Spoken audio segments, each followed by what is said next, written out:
Hi everyone. आप सब लोगों को मुझे एक सवाल पूछना है। क्या कभी ऐसा हुआ है कि एक लंबी कतार में आप में से कोई बहुत ज़्यादा देर तक इंतज़ार किया है? सच बोलना, आपको कैसा फील होता है? दिल में बहुत ज़्यादा प्यार आता है या फिर सच बोलना बहुत ही ज़्यादा गुस्सा लगता है? अगर आपको बहुत ज़्यादा गुस्सा लगता है तो आप और हम उन 99% लोगों में से हैं जिनके पास एक चीज़ का कमी है, वो है पेशेंस, यानी कि धैर्य। आप एक काम कीजिएगा, आप किसी स्टेट बॉर्डर या फिर चेक पॉइंट में चले जाइएगा। वहां पे रास्ते के ऊपर ट्रक का जो लंबी लंबी कतार खड़ा होगा, उनमें से एक ट्रक को चूज कीजिए और उस ट्रक में स्टीयरिंग के पास जो आदमी बैठा होगा उसे पूछिए कि वो कब से यहां पे इंतजार कर रहा है। मैं गारंटी देता हूं वो कुछ घंटे का बात नहीं करेगा, वो कुछ दिनों का बात करेगा। स्टीयरिंग के पास बैठा हुआ वो आदमी आपको और कुछ सिखाए या ना सिखाए, मैं आपको गारंटी देता हूं आपको एक चीज सिखा देगा, वो है आर्ट ऑफ पेशेंस, यानी कि धैर्य की कला। और उस आदमी को हम बोलते हैं ड्राइवर। मई जून की दहकती गर्मी में जब हम और आप अपनी एसी रूम से बाहर निकलकर पास वाले दुकान तक जाने की इच्छा नहीं करते हैं, उस वक्त उस 45 डिग्री टेम्परेचर में भी नेशनल हाईवे के ऊपर अगर देश का इकोनॉमी को स्टीयरिंग पकड़ के कोई आगे ले जा रहा होता है, वो है ड्राइवर। हमारे देश की कोई भी छोटी सी गांव या फिर कस्बे से कोई एक मरीज को लेके एक दिन में 22-22 घंटा तक एम्बुलेंस चला के दिल्ली और मुंबई जैसे बड़े बड़े महानगर की एम्स तक पहुंचा के उस मरीज का अगर कोई जान बचाता है तो वो है ड्राइवर। सुबह सुबह घर से जल्दी निकलते वक्त बीवी और बच्चे को ये कह के निकलना कि शाम को जल्दी घर वापस आऊंगा, ये कहने के बाद भी कभी कभी वो खुद वापस नहीं आता है तो उसका लाश अगर ऐसा कोई है, वो है ड्राइवर। बिल्कुल ही एक फिल्म डायरेक्टर की तरह पर्दे के पीछे रह के हमारी देश की इकोनॉमी को आगे ले जाने वाला अगर कोई शख्स है तो वो है ड्राइवर। लेकिन इन ड्राइवर्स के बारे में अगर हमको डिटेल्स में जानना है तो सबसे पहले हमको ये समझना पड़ेगा कि वो लोग कितने कैटेगरी के होते हैं, यानी कि टाइप्स ऑफ ड्राइवर। सबसे पहले आते हैं ट्रक ड्राइवर, यानी कि वो लोग जो लॉन्ग रूट में ट्रक चलाते हैं। दूसरे नंबर पे आते हैं टैक्सी ड्राइवर्स, ये वो लोग हैं जो अर्बन एरिया यानी कि सिटी एरिया में टैक्सी चलाते हैं। यहाँ मैं उन लोगों को भी इंक्लूड कर रहा हूँ जो अपना गाड़ी खुद खरीद के खुद चलाते हैं भाड़े की पर्पस से। तीसरे नंबर्स में आते हैं ऑटो रिक्शा ड्राइवर्स, यानी कि जो लोग 3 चक्का वाला ऑटो चलाते हैं। और चौथे नंबर पे आते हैं बस ड्राइवर्स, वो गवर्नमेंट का बस चलाते हैं या फिर प्राइवेट का बस चलाते हैं, लेकिन जो लोग बस चलाते हैं बस ड्राइवर्स। हमारा ये महान देश भारत अगर एक 2 पहिया गाड़ी है तो उस गाड़ी का 2 पहिया एक गति है तो दूसरा शक्ति है। शक्ति मतलब मैं यहां बोल रहा हूं मिलिट्री पावर को। और हमारे देश की जो महान सैनिक है वो हाथ में बंदूक लेकर बॉर्डर पर ये इंश्योर करते हैं कि हमारी शक्ति बनी रहे, हमारा देश स्ट्रांग रहे।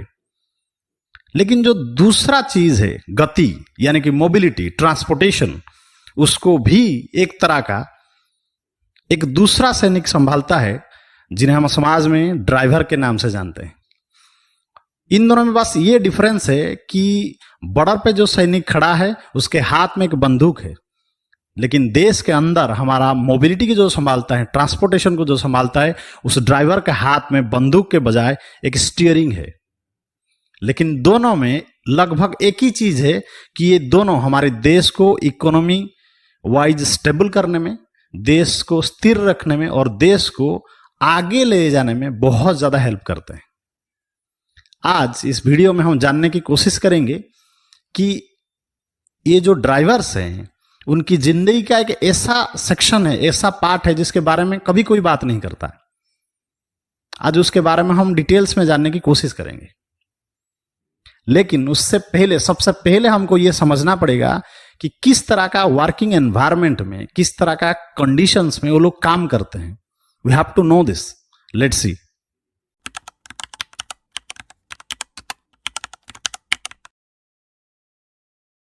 ड्राइवर्स चाहे किसी भी कैटेगरी का हो या फिर किसी भी टाइप का हो, लंबे घंटे यानी कि लॉन्ग आवर्स, चुनौतीपूर्ण कार्य यानी डिमांडिंग टास्क्स और चैलेंजिंग एनवायरनमेंट यानी कि कठिन वातावरण, ये तीन चीज़ें हर एक ड्राइवर के लिए कॉमन होती हैं। यानी कि हर किसी को ये तीन चीज़ फेस करना ही करना पड़ता है। भारत में ट्रक ड्राइवर के लिए एक सामान्य दिन अक्सर लंबी दूरी की यात्राओं पर निकलने से भरा होता है, जो देश की लंबाई और चौड़ाई तक फैली हो सकती है, और अक्सर उन्हें दिनों या फिर हफ्तों तक अपने घर और परिवार से दूर रहना पड़ता है। और ट्रक वालों की ये जो यात्रा होती है, ये एक स्पेसिफिक रूट में लॉजिस्टिकली प्री प्लान यात्रा नहीं होता है। इसीलिए अपना लागत कम रखने के लिए ड्राइवर्स सस्ते लॉज और सड़क किनारे मोटेल पर आवास के लिए निर्भर रहते हैं। वे अक्सर भोजन के लिए राजमार्ग के ढाबे पर निर्भर रहते हैं, जहां भोजन सस्ता होता है, और कभी कभी अपने साथी ड्राइवर के लिए भी वो खाने का पेमेंट करके अपनी दोस्ती का परिचय भी देते हैं। स्टेट बॉर्डर या फिर चेक पॉइंट्स में क्लियरेंस पाने के लिए ट्रक ड्राइवर को घंटे घंटे या फिर कभी कभी दिनों दिनों तक अपना बारी का इंतज़ार करना पड़ता है, ताकि वो क्लियरेंस ले और आगे जा पाए। ये एक धैर्य को परीक्षा करने वाला बहुत ही पेशेंसफुल काम है। नेशनल हाईवे में सुरक्षा का खतरा हमेशा बना रहता है, क्योंकि यहाँ कभी भी किसी वक्त भी एक्सीडेंट हो सकता है। इसी प्रेशर में ट्रक ड्राइवर हमेशा रहता है। अक्सर अवास्तविक डिलीवरी समय सीमाओं को पूरा करने का दबाव ट्रक चालकों को लंबे समय तक, कभी कभी दिन में 12 से 16 घंटे तक काम करने के लिए मजबूर करता है, जिसके परिणाम स्वरूप पुरानी थकान यानी कि फैटिग और एक्सीडेंट यानी कि दुर्घटनाओं का खतरा बढ़ जाता है। भारी बारिश हो या चिलचिलाती धूप, कठोर मौसम की स्थितियों में भी समय पर डिलीवरी करने की आवश्यकता को ट्रक ड्राइवर हमेशा पूरा करते हैं। लंबी रास्ताओं की जर्नी में कभी कभी रेस्ट के लिए जगह ना मिलने के कारण और समय पर डिलीवरी देने की दबाव के कारण कई बार ट्रक ड्राइवर्स अपने ही केबिन में सो जाते हैं, जो केबिन काफ़ी ज़्यादा खराब हालत में होता है, लेकिन उसी के अंदर हर मौसम में वो एडजस्ट करके ट्रक को पूरी टाइम के साथ डिलीवरी पहुंचाते हैं। भारत में टैक्सी और कैब ड्राइवर, जो मुख्य रूप से शहरी केंद्रों के भीतर काम करती हैं, चुनौतियों का एक अलग समूह का सामना करती है। उनकी दैनिक दिनचर्या यानी कि डेली लाइफ ज़्यादातर पैसेंजरों की आवश्यकता को पूरा करने के लिए अत्यधिक भीड़भाड़ वाले इलाके के अंदर नेविगेट करने के इर्द गिर्द घूमती है। कॉम्पिटिटिव मार्केट में टैक्सी ड्राइवर का जो काम करने का समय होता है वो इरेगुलर होता है और अनस्टेबल होता है। एक डाटा की अगर माने तो टैक्सी ड्राइवर हर दिन 22 घंटे काम करते हुए केवल 2 से 3 घंटा का रेस्ट लेता हुए, जो कि उनके द्वारा किया जाने वाली अत्यधिक थकान के स्तर को उजागर करता है। एक सर्वे की अगर माना जाए तो टैक्सी ड्राइवर और कैब ड्राइवर का एक बहुत बड़ा हिस्सा दिन में 10 से 12 घंटे से अधिक काम करता है, और कुछ हिस्सा ऐसे भी है जो 14 घंटे से भी अधिक काम करते हैं। ये जो अथक कार्य शेड्यूल है, ये उनका पर्सनल और ऑपरेशनल खर्चा उठाने के लिए ही ये लोग इतना ज़्यादा लेबर करते हैं। टैक्सी ड्राइवर्स का खाने का कोई पर्टिकुलर टाइम नहीं होता है, ये समय अनियमित होता है। टैक्सी ड्राइवर अक्सर समय बचाने के लिए अपने वाहनों के भीतर पैक किया हुआ भोजन या जल्दी से ले जाने वाले खाद्य पदार्थों का सहारा लेते हैं। गाड़ी चलाते वक्त ट्रैफिक जाम के वजह से लगातार रुकना और चलना उनके दैनिक कार्य में एक बड़ी बाधा है। ट्रैफिक पुलिस के साथ नोकझोंक, साथ ही ड्राइवरों के साथ नोकझोंक, और साथ ही सड़कों की स्थिति डेली टेंशन का एक कारण बनता है और टेंशन को बढ़ाता है। भारत के जो ऑटो रिक्शा ड्राइवर्स होते हैं वो जनरली सिटी और टाउन्स में लोकलाइज्ड एरिया में परिवहन सेवाएं देते हैं, यानी कि लोकलाइज्ड एरिया में ही ज़्यादातर वो अपना ऑटो चलाते हैं। ऑटो ड्राइवर्स सुबह सुबह बहुत जल्दी अपना घर से निकल जाते हैं और शाम को देर तक काम करते रहते हैं। ऐसा उनको इसलिए करना पड़ता है कि वो बहुत ज़्यादा कॉम्पिटिटिव एनवायरनमेंट में अपना ऑटो चलाते हैं, बहुत ज़्यादा कंपटीशन है ऑटो के क्षेत्र में। और ऐसा उनको इसलिए करना पड़ता है कि वो अपना फैमिली के लिए कुछ ज़्यादा पैसा कमा सके। ऑटो रिक्शा के क्षेत्र में कई सारे ड्राइवर्स अपनी डेली इनकम के लिए एक दिन में 10 घंटा से ज़्यादा वक्त तक काम करते हैं। अपनी वाहनों की खुले डिजाइन के कारण ट्रांसपोर्टेशन का जो पोल्यूशन है और जो हार्श एनवायरनमेंट है जैसे गर्मी और बारिश, इसके डायरेक्ट कांटेक्ट में वो आते हैं। पैसेंजर्स के लिए ऑटो रिक्शा वालों के बीच बहुत ज़्यादा संघर्ष है, बहुत ज़्यादा कंपटीशन है, जिसके कारण किराया यानी कि भाड़े के लिए लगातार संघर्ष होता रहता है। अपने काम के बीच छोटा सा ब्रेक लेने के लिए, थोड़ा सा रेस्ट लेने के लिए ऑटो रिक्शा वाले अक्सर सड़क किनारे का सहारा लेते हैं, यानी कि सड़क के पास ही वो रेस्ट ले लेते हैं, जहां पर स्वच्छता यानी कि सैनिटेशन और दूसरी सुविधाओं का कोई भी व्यवस्था नहीं होता है। भारत के बस चालक स्पेसिफिक रूट और स्पेसिफिक टाइम शेड्यूल पर काम करते हैं और बड़ी संख्या में यात्रियों को सुरक्षित और कुशलतापूर्वक पहुंचाने की जिम्मेदारी निभाते हैं। भारत में बस ड्राइवर्स के लिए नियम मौजूद हैं जो उनके काम के घंटों को प्रतिबंधित करता है, यानी कि लिमिटेड करता है, जैसे कि मोटर व्हीकल एक्ट 1988 जो लगातार ड्राइविंग और डेली और वीकली कितना एक ड्राइवर गाड़ी चला सकता है उसको लिमिटेड करता है, निर्धारित करता है। फिर भी ये सब नियम कितना दूर लागू हो रहा है और अगर किसी ड्राइवर का 2 शिफ्ट करने का पोटेंशियल है तो क्या करेगा, ये सब कुछ स्पष्ट नहीं है उस नियम में। बस ड्राइवर्स की सामान्य पाली यानी कि जनरल शिफ्ट आमतौर पर लगभग 8 घंटे की प्रतिदिन होता है। हालांकि बस ड्राइवर की जो नौकरी है ये जगह डिमांडिंग टास्क पूर्ण है, मतलब जैसे कि सख्त टाइम टेबल को फॉलो करना और पैसेंजर का जुगाड़ करना और भीड़ भाड़ इलाकों में यात्रियों को सुरक्षा पूर्वक ले जाना, ये सब क्या करता है कि बस ड्राइवर की दिमाग में एक स्ट्रेस पैदा करती है, जिसके वजह से क्या होता है उनको नींद कम आती है। कई ड्राइवर अपने काम के दबाव के कारण प्रतिदिन 6 घंटे से भी कम समय सोने की बात करते हैं। बस ड्राइवर की नौकरी में ड्राइवर को लगातार अलर्ट रहना पड़ता है, यानी कि सतर्क रहना पड़ता है। उसी के साथ साथ जब परिस्थिति आए तो क्विकली रिएक्ट करना पड़ता है, वरना एक्सीडेंट हो सकता है। ये दोनों क्षमताओं की बड़ी आवश्यकता है, जिसके वजह से बस ड्राइवर को लगातार फिजिकल और मेंटल यानी कि शारीरिक और मानसिक दोनों तनाव होता है जनरली।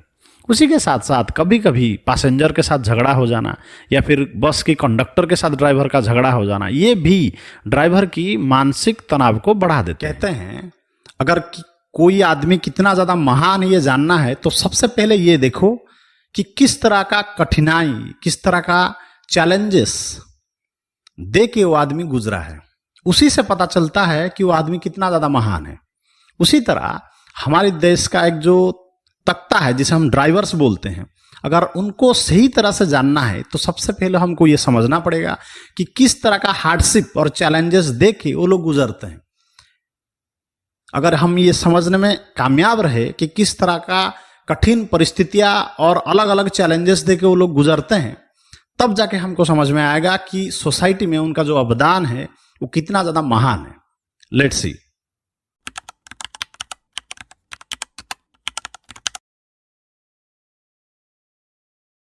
भारत के सभी श्रेणियों के ड्राइवर कई प्रकार की कठिनाइयां और चुनौतियों को सामना करते हैं जो उनके जीवन और आजीविका की महत्वपूर्ण रूप से प्रभावित करती है। एक प्राइमरी चुनौती ये है कि अत्यधिक समय तक काम करते रहना और प्रॉपर रेस्ट नहीं ले पाना। ट्रक ड्राइवर अक्सर प्रतिदिन 12 से 16 घंटे तक काम करते हैं, जिससे अत्यधिक थकान होती है और दुर्घटनाएं यानी एक्सीडेंट की संभावना बढ़ जाती है। इसी तरह टैक्सी ड्राइवर भी अक्सर बहुत लंबी शिफ्ट में काम करते हैं। कुछ तो प्रतिदिन केवल 2 से 3 घंटे की नींद ले पाते हैं। यहाँ तक कि बस ड्राइवर भी नियमों के बावजूद अपनी डिमांडिंग शेड्यूल के वजह से नींद की गंभीर कमी का अनुभव करते हैं। आराम की इस पुरानी कमी का उनके स्वास्थ्य पर हानिकारक प्रभाव पड़ता है, जिससे थकान, तनाव का बढ़ता स्तर और सड़क दुर्घटनाएं यानी कि रोड एक्सीडेंट में शामिल होने का खतरा बढ़ जाता है। भारत भर में रोड इंफ्रास्ट्रक्चर की खराब स्थिति ड्राइवर्स के लिए एक और बड़ी बाधा प्रस्तुत करती है। गड्ढों वाली सड़कें, इनसफिशिएंट साइन बोर्ड्स, इनसफिशिएंट रोशनी हमारे देश में आम है, जिससे कि ड्राइवर्स को गाड़ी चलाने में देरी होती है। वाहनों पर महत्वपूर्ण टूट फूट होते हैं यानी कि ब्रेकेज होता है और सुरक्षा खतरे बढ़ जाते हैं। ज़्यादातर शहरी इलाके ट्रैफिक जाम जैसे प्रॉब्लम से त्रस्त हैं। इससे कमर्शियल व्हीकल और पैसेंजर व्हीकल दोनों को आवाजाही में बहुत ज़्यादा प्रॉब्लम होता है। उसी के साथ साथ गाड़ियों में अननेसेसरीली पेट्रोल और डीजल का खर्चा बढ़ जाता है, टोल का जो फी है वो भी बढ़ता है और व्हीकल का मेंटेनेंस चार्जेस भी बढ़ जाता है। रोड इंफ्रास्ट्रक्चर में कम खर्चा होने के कारण ड्राइवर का सेफ्टी और एफिशिएंसी दोनों के ऊपर ये प्रभाव डालता है। ड्राइवर का सेफ्टी कम होने से के कारण उसका लाइफ रिस्क जो है वो बढ़ जाता है, यानी कि एक्सीडेंट होने का चांसेस बढ़ जाता है। और उसका एफिशिएंसी डिक्रीज होने के कारण उसका अर्निंग कैपेसिटी, पैसा कमाने की ताकत भी कम हो जाता है। भारत में ड्राइवर को अक्सर लॉ एनफोर्समेंट एजेंसियां जैसे कि पुलिस हुआ या फिर ट्रैफिक पुलिस हुआ, इनके साथ अपनी बातचीत में चैलेंजेस का सामना करना पड़ता है। फॉर एग्जाम्पल, टैक्सी ड्राइवर को जो ट्रैफिक के कांस्टेबल होते हैं वो बार बार दुर्व्यवहार करते हैं। ड्राइवर्स को पुलिस और आरटीओ के अधिकारी बार बार उत्पीड़न करते हैं यानी कि हरास करते हैं। साथ ही स्टेट बॉर्डर और चेक पॉइंट्स में जो भ्रष्टाचार होता है ये एक बहुत बड़ा मुद्दा है। ये करप्शन एक बहुत ही बड़ा मुद्दा है। ट्रक ड्राइवर्स अक्सर ये शिकायत करते हैं कि आरटीओ ऑफिसर्स, पुलिस वाले और जो लोकल गैंग के लोग होते हैं वे उनसे रिश्वत की मांग करते हैं और अवैध चालान काटते हैं, जो कि एक बहुत बड़ा मुद्दा है। आरटीओ और पुलिस वाले जैसे सरकारी अफसर का करप्शन और हरासमेंट ड्राइवर्स के अंदर डर पैदा करता है और उनके ऊपर अननेसेसरीली पैसा का बोझ बढ़ता है। वो लोग भी चुपचाप उसे देने के लिए बाध्य होते हैं कि उनको डर रहता है कहीं उनका ट्रैवल में डिले ना हो जाए या फिर ऑफिसर्स कोई दूसरा नया प्रॉब्लम शुरू ना कर दे। इसकी डर से वो चुपचाप पैसा का भुगतान कर देते हैं।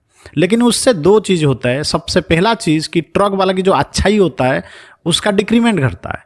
वो ये सोचता है कि मैं अच्छा बन के क्या करूँगा जब सिस्टम ही करप्टेड है, जिससे कि क्या होता है वो बाध्य होता है करप्शन का पेशा निकालने के लिए, बुराई का रास्ता को चुनने के लिए, जैसे कि पेट्रोल या डीजल का चोरी करना। लेकिन उसके लिए उसको सिस्टम बाध्य करता है। भारत में ड्राइविंग व्यवसायों की डिमांडिंग वाली नेचर के कारण अक्सर ड्राइवर्स को महत्वपूर्ण सामाजिक और व्यक्तिगत त्याग यानी कि सोशल और पर्सनल सैक्रिफाइसेस करने पड़ते हैं। लंबी दूरी के ट्रक ड्राइवर अक्सर हफ्ते और कभी कभी महीनों तक अपने परिवार से दूर रहते हैं। शहरी क्षेत्रों में टैक्सी ड्राइवर भी अपने काम की लगातार मांगों के कारण कई दिनों तक घर नहीं लौट पाते। परिवार से ये लंबा डिस्टेंस में रहना कई लोगों को निराशा में डाल सकता है और जो युवा पीढ़ी है वो इस उद्योग में, इस इंडस्ट्री में, ड्राइविंग इंडस्ट्री में प्रवेश करने के लिए हतोत्साहित होते हैं, डिमोटिवेट होते हैं, क्योंकि घर से इतना ज़्यादा दूर कई कई दिनों तक रहना कई सारे लोगों के दिमाग में स्ट्रेस पैदा करता है, तनाव पैदा करता है। इतना ही नहीं, ड्राइविंग को अक्सर एक निम्न स्तरीय व्यवसाय के रूप में देखा जाता है जिसमें डेवलपमेंट की सीमित अवसर होता है, जिससे इस पेशे से जुड़ा एक नकारात्मक सामाजिक कलंक पैदा होता है।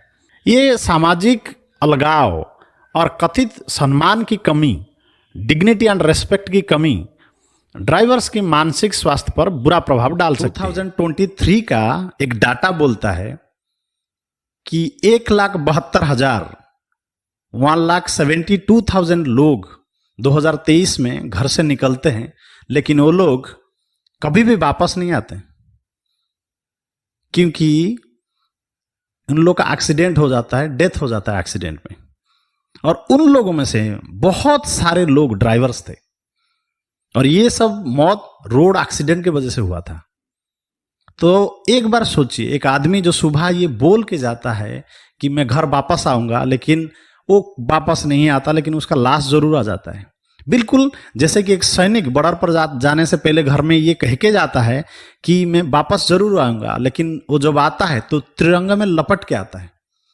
बिल्कुल इसी तरह एक ड्राइवर हर दिन घर से ये कह के निकलता है कि मैं वापस आ जाऊंगा, लेकिन कई बार ऐसा होता है कि वो तो वापस नहीं आता, लेकिन एम्बुलेंस में उसका लाश जरूर आ जाता है।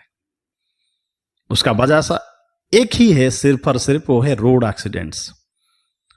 चलिए उसके बारे में एक डिटेल रिपोर्ट जानते हैं और समझते हैं कि ये सारे एक्सीडेंट क्यों होते हैं और उसका इम्पैक्ट ड्राइवर्स की फैमिली के ऊपर किस तरह पड़ता है। Let's see.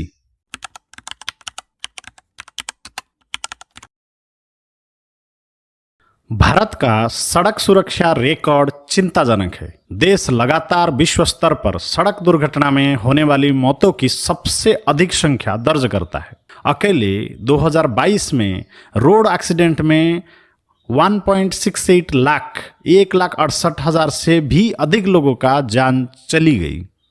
कमर्शियल व्हीकल, जिनमें ट्रक और लॉरी शामिल हैं, इन दुर्घटनाओं में महत्वपूर्ण रूप से शामिल हैं।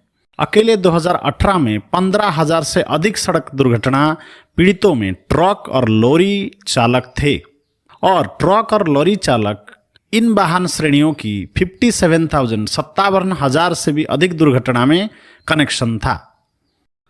एक्सीडेंट में अक्सर दो पहिया वाहन यानी कि टू व्हीलर्स और पैदल चलने वाले की मौत ज्यादातर होती है, लेकिन जो कमर्शियल व्हीकल है उनसे जुड़ी जो दुर्घटनाएं होती है वो अक्सर गंभीर यानी कि सीवियर परिणाम प्रस्तुत करता है, जिसका कारण उनका बड़ा साइज और उनका नेचर ऑफ मूवमेंट है। इन दुर्घटनाओं की बार बार रिपीट होना और उसका सीवियरिटी उन खतरनाक परिस्थितियों को उजागर करती है जिनमें भारतीय चालक ड्राइवर प्रतिदिन काम करते हैं। यहाँ मैं आपके सामने एक टेबल प्रस्तुत करता हूँ जो कि क्लियरली ये दिखाता है कि कौन सा साल में कितना रोड एक्सीडेंट हुए थे और उनमें कितना फैटलिटीज यानी कि जान माल का नुकसान हुआ था। इस टेबल से आप क्लियरली ये देख सकते हैं कि 2021 में 4,12,000 से भी अधिक एक्सीडेंट हुए थे, जिसमें कि 1,53,000 से भी अधिक लोगों का मृत्यु हुआ था। उसी तरह 2022 में 1,68,000 से भी ज़्यादा मौतें हुई थी। सिर्फ और सिर्फ 2023 का अगर बात करें तो 4,80,000 से भी अधिक रोड एक्सीडेंट हुए थे, जिनमें 1,72,000 से भी ज़्यादा जान चली गई थी। ये है इंडियन रोड एक्सीडेंट की सीवियर परिणति। कमर्शियल व्हीकल से जुड़ी रोड एक्सीडेंट की उच्च दर में कई कारक योगदान करते हैं। सबसे पहला कारण यह है कि अत्यधिक लंबे समय तक काम करने के कारण होने वाली ड्राइवर्स की थकान एक महत्वपूर्ण कारण है। कई चालक थका हुआ या नींद महसूस होने पर भी अपने वाहन चलाने की बात स्वीकार करते हैं। ओवर स्पीडिंग एक अन्य प्रमुख कारण है जो सड़क दुर्घटना में होने वाली मौतों की अधिकांश मामलों में शामिल है।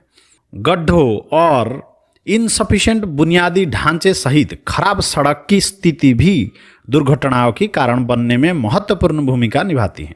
वाहनों का इनएडिक्वेट मेंटेनेंस यानी कि अच्छी तरह रखरखाव ना करना भी मैकेनिकल फेल्योर का कारण बन सकता है, जिससे दुर्घटनाएं होती है।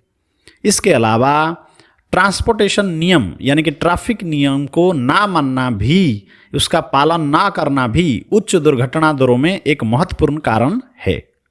रोड एक्सीडेंट ड्राइवर और उनकी फैमिली के लिए एक विनाशकारी परिणाम साथ लेके आता है। सीवियर एक्सीडेंट में जान की दुखद हानि होती ही होती है, उसी के साथ साथ अगर गंभीर चोट आती है तो दीर्घकालीन लंबे समय के लिए विकलांगता का कारण भी एक एक्सीडेंट बन सकता है, जिससे उनकी काम करने और पैसा कमाने की क्षमता प्रभावित होती है। ह्यूमन लॉसेस के अलावा एक्सीडेंट में चिकित्सा खर्च, ठीक होने की अवधि के दौरान पैसा ना कमा पाना और वाहन की मरम्मत यानी कि रिपेयर से जुड़ी लागत के कारण ड्राइवर और उसके परिवार पर एक आर्थिक बोझ पड़ता है।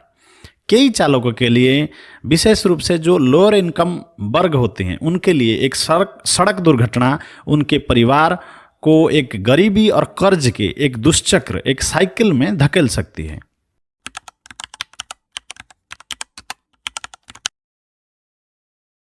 लंबे समय तक अनकंफर्टेबल पोस्चर में बैठे रहने और डिफ़िकल्ट रोड सिचुएशन में गाड़ी चलाने से ड्राइवर्स में मस्कुलोस्केलेटल बीमारी बहुत जल्दी चली आती है। पीठ दर्द और गर्दन दर्द विशेष रूप से सभी ड्राइवर श्रेणियों में आम है।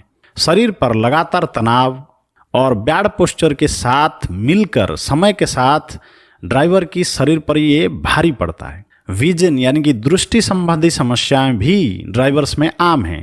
लगातार ड्राइविंग के तनाव, अनियमित नींद के पैटर्न और नियमित आंखों की जांच तक पहुंच की कमी के कारण ड्राइवर्स की आंखें बहुत जल्दी खराब हो जाते हैं। उच्च स्तर के यातायात प्रदूषण यानी कि ट्रांसपोर्टेशन पोल्यूशन के लगातार संपर्क में रहने से, विशेष रूप से ऑटो रिक्शा वाले खुले वाहनों के कारण विभिन्न श्वास संबंधी समस्याएं यानी कि लंग्स रिलेटेड प्रॉब्लम में पड़ते हैं। अनियमित काम के घंटे और अनिश्चित कार्यक्रम अक्सर खराब खान पान की आदतों के परिणाम स्वरूप ड्राइवर्स में गैस्ट्रिक जैसे प्रॉब्लम अधिकतर देखा जाता है। डिमांडिंग वर्क सिचुएशन और लगातार फाइनेंशियल प्रेशर और सोशल आइसोलेशन यानी कि सामाजिक अलगाव, ये सब मिलके इंडियन ड्राइवर्स के ऊपर एक महत्वपूर्ण मानसिक चुनौती पैदा करते हैं। उनके ऊपर सभी प्रकार के जितने भी ड्राइवर्स हैं उनके अंदर उच्च स्तर का तनाव यानी कि स्ट्रेस, चिंता और अवसाद आमतौर पर बताया जाता है। नींद की कमी जो लंबे और अक्सर अनियमित काम के घंटों का डायरेक्ट परिणाम है, इन मानसिक स्वास्थ्य समस्या को और भी बढ़ा देती हैं। समय सीमा को पूरा करने और चैलेंजिंग ट्रैफिक के अंदर नेविगेट करने और यात्री और कार्गो को सही सुरक्षा के अंदर सही जगह पर सही समय पर पहुंचाने का दबाव उनको मानसिक स्तर पर, उनका मनोवैज्ञानिक स्तर पर एक महत्वपूर्ण प्रभाव डालता है। ड्राइवर्स जो कि खास करके लंबी दूरी के मार्ग पर चलते हैं, उनके लिए एक महत्वपूर्ण चुनौती ये है कि उनको उचित स्वास्थ्य सेवा और बुनियादी स्वच्छता यानी कि बेसिक सैनिटाइजेशन की सुविधा नहीं मिल पाती है।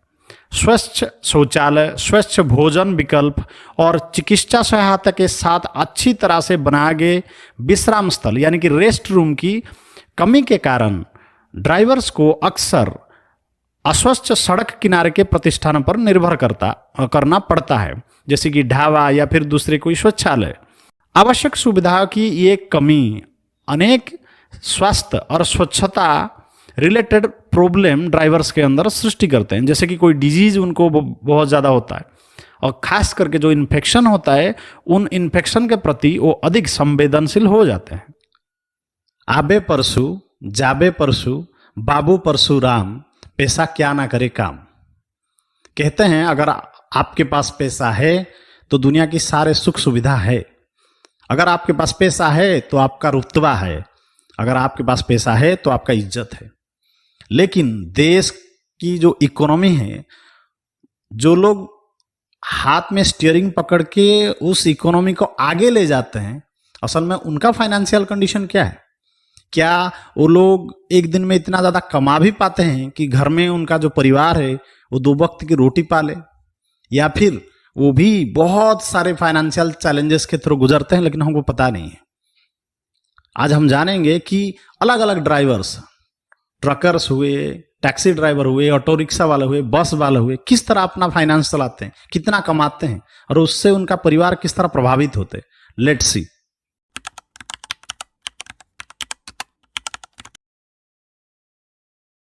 भारत में ड्राइवरों की आय का स्तर अक्सर कम होता है और अलग अलग श्रेणी की ड्राइवर का जो आय होता है वो असमानताएं उनमें बहुत ज़्यादा होती है। ट्रक ड्राइवर की कमाई जनरली 15,000 से लेकर 25,000 प्रति माह तक हो सकती है, लेकिन ये एक्सपीरियंस यानी कि अनुभव, स्थान और किस प्रकार का गाड़ी वो चला रहा है उसके ऊपर निर्भर करता है।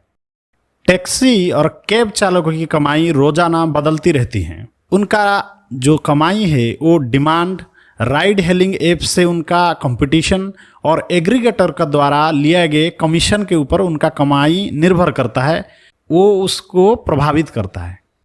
ऑटो रिक्शा चालक जो अक्सर समाज के सबसे गरीब लोगों में से होते हैं, अनियमित आय के पैटर्न और तीव्र प्रतिस्पर्धा यानी कि कंपटीशन से जूझते हैं, जिसके कारण उनकी दैनिक कमाई कम होता है।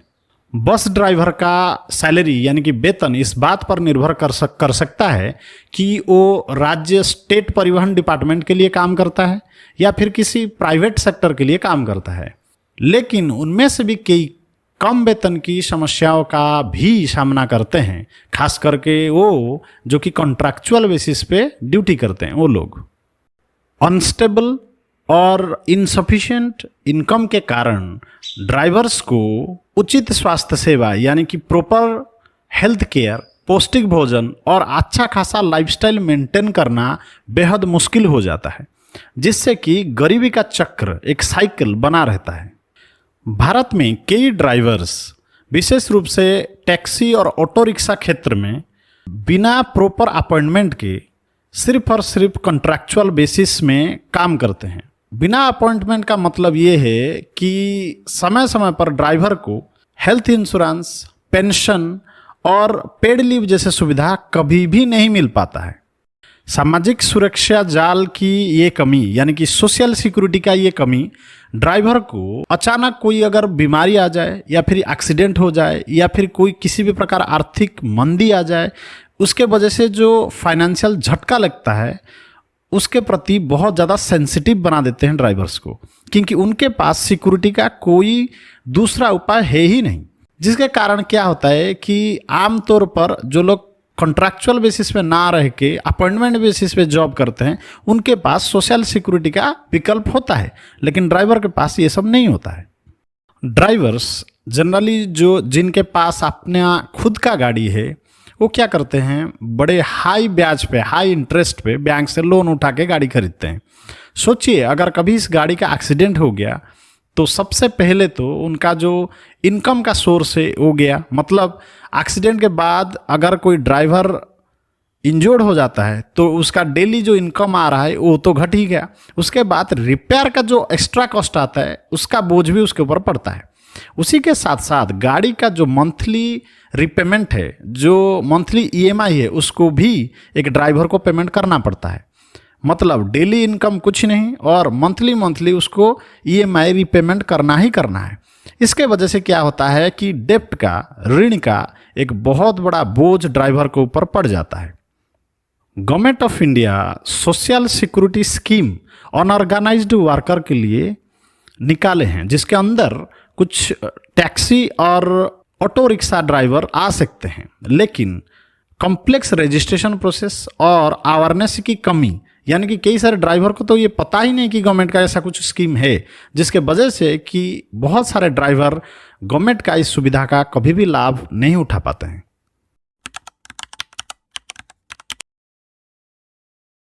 अगर सच में हम अपने देश के ड्राइवर की मदद करना चाहते हैं तो सबसे पहले हम लोगों को पॉलिसी चेंजेस करना पड़ेगा। गवर्नमेंट को ऐसा पॉलिसी लाना पड़ेगा कि हर एक ड्राइवर का काम करने का घंटा निर्धारित करना पड़ेगा, यानी कि 8 घंटा हो या 10 घंटा हो, लेकिन एक फिक्स टाइम टेबल फिक्स करना पड़ेगा कि हर एक ड्राइवर एक निर्धारित समय के लिए काम करे। दूसरी चीज़ गवर्नमेंट को ये करना पड़ेगा कि मिनिमम वेजेस का व्यवस्था करना पड़ेगा, यानी कि हर एक श्रेणी के ड्राइवर के लिए एक मिनिमम अमाउंट का सैलरी वो फिक्स करेगा, जिसके नीचे वो प्राइवेट सेक्टर हो या गवर्नमेंट सेक्टर हो, उसके नीचे किसी भी ड्राइवर को सैलरी जैसे ना मिले उसको वो सबसे पहले देखेगा। तीसरा चीज़ पॉलिसी चेंजेस में जो हमको करना पड़ेगा वो ये है कि रास्ते के पास जगह जगह रेस्ट प्लेसेस यानी कि विश्राम लेने की घर बनाने पड़ेंगे, जिसके अंदर ड्राइवर्स बीच बीच में आराम से उतर कर रेस्ट ले सके। कम पैसे में वहाँ स्वच्छ खाना प्रोवाइड करना पड़ेगा और कम पैसे में उनको स्वास्थ्य सेवा देना पड़ेगा। उसी के साथ साथ ये इंश्योर करना पड़ेगा कि उन्हीं को स्वच्छता यानी कि सैनिटाइजेशन का व्यवस्था उन रेस्ट प्लेसेस में ठीक तरह से हो। ड्राइवर्स की मदद के लिए जो दूसरा काम हम कर सकते हैं वो है कि रोड सेफ्टी की एनहांस करें। वो हम कैसे कर सकते हैं? सबसे पहले हमको रोड का डिज़ाइन और मेंटेनेंस का पूरा ख्याल रखना पड़ेगा। ट्रैफिक रूल्स को स्ट्रिक्ट तरीके से लागू करना पड़ेगा। जितने सारे एक्सीडेंट ब्लैक स्पॉट है उनको पहचान करके वहाँ पे साइन बोर्ड लगाना पड़ेगा। उसी के साथ साथ रास्ता की दोनों तरफ जितने ज़्यादा से ज़्यादा हो सके साइन बोर्ड लगा के हमको ड्राइवर्स को बताना पड़ेगा कि रोड सेफ्टी के बारे में वो हमेशा जागरूक रहे। उसी के साथ साथ रोड के दोनों तरफ हम लोग को लाइट्स की व्यवस्था करनी पड़ेगी ताकि रात में भी ड्राइवर्स आराम से गाड़ी चला सके। रोड का जो डिज़ाइन हमको बनाना है वो पेडेस्ट्रियल फ्रेंडली बनाना पड़ेगा, यानी कि जो पैदल यात्री जाते हैं उनकी फ्रेंडली हमको डिज़ाइन करना पड़ेगा ताकि वो ड्राइवर्स जब गाड़ी चलाते हैं उनके सामने ना आ जाए। और उसी के साथ साथ जितने सारे ड्राइवर्स हैं उनको हर एक और 2 साल में उनका ट्रेनिंग करना पड़ेगा। उसी के साथ साथ हमको ड्राइवर को हेल्थ कॉन्शियस बनाना पड़ेगा, बताना पड़ेगा कि स्वास्थ्य कितना इम्पोर्टेंट है। और बीच बीच में जितने सारे ड्राइवर्स हैं उनका स्ट्रेस मैनेजमेंट ट्रेनिंग का ख्याल रखना पड़ेगा, मतलब उनको हमको ट्रेंड करना पड़ेगा किस तरह से वो अपना स्ट्रेस को मैनेज कर सकें। अगर हम ये कर सकेंगे तो ड्राइवर सेफ रहेगा, रोड सेफ रहेगा और लोग भी सेफ रहेंगे। ड्राइवर्स के लिए हमको अफोर्डेबल हेल्थ केयर का व्यवस्था करना पड़ेगा, यानी कि इस तरह स्वास्थ्य व्यवस्था हमको करना पड़ेगा कि कम पैसा देके एक ड्राइवर अपना हेल्थ केयर कर सके। सपोज एक ड्राइवर अगर एक्सीडेंट में पड़ जाता है और affordable health care system available है तो कम पैसे में भी अपना चिकित्सा कर सकता है। उसी के साथ साथ हमको फाइनेंशियल सपोर्ट स्कीम ड्राइवर्स के लिए लाना पड़ेगा। अलग अलग बैंकों के साथ मिलकर हमको ऐसा व्यवस्था करना पड़ेगा कि कम ब्याज में जैसे हमको ऋण मिलना या फिर बिना मॉर्गेज में उनको ऋण मिलना, ये व्यवस्था करना पड़ेगा। अगर इस तरह का फाइनेंशियल सपोर्ट स्कीम हम कर सकते हैं तो ये ड्राइवर्स के लिए बहुत ज़्यादा मददगार साबित होगा। उसी के साथ साथ हमको अलग अलग सोशल सपोर्ट स्कीम करना पड़ेगा, लाना पड़ेगा, ताकि रिटायरमेंट के बाद एक ड्राइवर छोटा सा भत्ता या फिर छोटा सा पेंशन के आकार में कुछ पा सके, जिससे कि उसका आखिरी ज़िंदगी आराम से कट सके। उसी के साथ साथ अलग अलग बैंक के साथ मिलके हमको डेप्ट काउंसलिंग करना पड़ेगा ड्राइवर को, जिससे कि क्या होता है उसको ये समझ में आए कि बहुत जल्दी कैसे ऋण के बोझ से वो निकल जाए और गरीबी की जाल से वो हमेशा हमेशा के लिए निकल जाए और ऋण के बोझ को जल्दी मिटा दे। अंत में सबसे बड़ा काम जो हम कर सकते हैं, हम ये कर सकते हैं कि राष्ट्र की अर्थव्यवस्था में ड्राइवर की किस तरह का अमूल्य योगदान है और उनके द्वारा प्रतिदिन किस तरह का चैलेंजेस वो फेस करते हैं हमारे लिए, इसके बारे में लोगों के अंदर जागरूकता सृष्टि करना, लोगों को ये आवार करना कि ड्राइवर्स कितना ज़्यादा इम्पोर्टेंट काम देश और हमारे लिए करते हैं। इससे क्या होगा कि लोगों के हृदय में ड्राइवर्स के लिए रेस्पेक्ट और डिग्निटी जागृत होगा और ये होगा ड्राइवर्स के लिए हमारा सबसे बड़ा योगदान।